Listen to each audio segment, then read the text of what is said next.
¿Qué tal? Buenas noches. Hace un rato en el programa de Gustavo Silvestre lo escuchaba el doctor Ubeira señalar algo en lo que también podríamos pensar. Este tema de los jueces de la Corte Suprema ha relegado la importancia de 13.470 contagiados que tenemos hoy por el coronavirus. 406 muertes. Ha pasado como un segundo plano.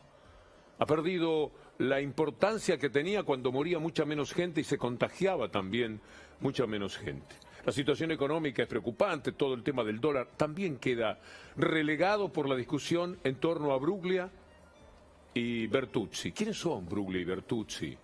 Para obligarnos a estar pendientes de ello y de esta actitud tan llamativa, tan preocupante, tan por afuera de la Constitución de la Corte Suprema de Justicia, si es que termina en la cuestión de fondo fallando, como uno sospecha, otros no. Es una cuestión de optimismo o escepticismo respecto a lo que puede suceder dentro de una semana. Para que todos estemos involucrados en este tema, y usted lo vio en el comienzo del programa, y ahora mismo el primer informe tiene que ser con esto, pero sepa que hay otras dificultades y que quizás sea irrespetuoso con la realidad del país y el sacrificio que están haciendo millones de argentinos, que nos ocupemos de Bruglia, de Bertuzzi y de los intereses de un grupo mediático que quiere gobernar al país a través de los jueces, porque es su herramienta más importante.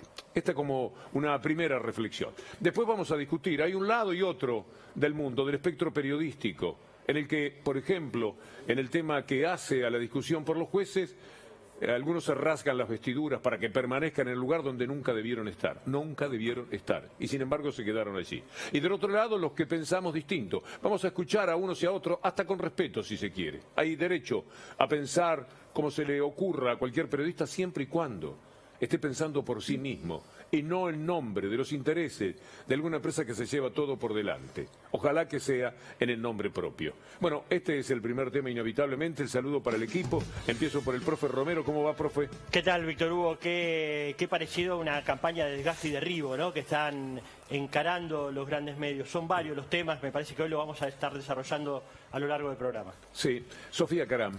Hola, Víctor Hugo, ¿qué tal? Buenas noches para todo el mundo. Y el fallo, la decisión de la Corte Suprema de Justicia del día de hoy que habilita este per saltum abre varios escenarios, los vamos a analizar en un ratito y vamos a ir a la jurisprudencia. ¿Qué dijo ya la Corte Suprema respecto de los traslados de jueces y juezas y el rol que debe tener el Senado de la Nación? En ese sentido hay una pastilla interesante, le pido al equipo de producción, a Leandro Gabriel, si la encontramos. Rosenkrantz, entrevistado por Pichetto, cuando va al Senado para dar sus declaraciones de principios, dice claramente que el Senado tiene que participar en la designación de los jueces. Lo vamos a tener casi seguramente, y saludo a Fernando Borroni. Buenas noches, Víctor Hugo. Quiero preguntarme qué democracia tenemos, ¿no?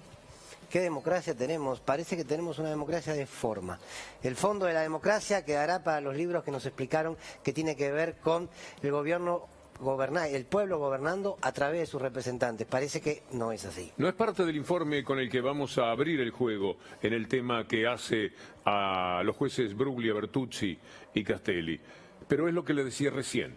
Verá usted a Rosenkrantz hablando con Pichetto. Pichetto le pregunta, bueno, ¿qué idea tiene usted respecto a la designación de jueces y demás? Si usted escucha bien a Rosenkrantz, se dará cuenta de la enorme hipocresía que ha tenido en estas horas y la que puede llegar a tener con el fallo de fondo. ¿Cuál es su opinión respecto al encuadre constitucional y al rol del Senado en la designación de los jueces de la Corte, doctor Rosenkrantz? Yo creo que nadie puede aspirar a ser juez de la Corte Suprema de Justicia de la Nación sin el acuerdo del Senado. Yo creo que nadie puede aspirar a ser juez de la Corte Suprema de Justicia de la Nación sin el acuerdo del Senado. Esto lo hace increíble al personaje Rosenkrantz, que es el hombre que está moviendo todo a nombre de las corporaciones y particularmente del grupo Clarín. Nunca hay que olvidar que Rosenkrantz es un hombre que había trabajado mucho, pero mucho para Clarín, y que cuando lo designan a dedo a la Corte Suprema borra su historia. Él era consciente de que es un hombre que va nada menos que a la Corte Suprema, que se supone la Corte de todo el pueblo, a representar los intereses corporativos. Estaba cumpliendo Rosenkrantz en ese momento con el artículo 99 39, inciso 4 de la Constitución Nacional, que implica este proceso constitucional justamente para la aprobación de pliegos de jueces y juezas. La discusión aquí es si también es necesario esto para los traslados. Claro, y además para traslados que tal vez impliquen diferentes competencias y diferentes jurisdicciones y jerarquías. Esa es la discusión técnica de fondo que es la que se va a venir.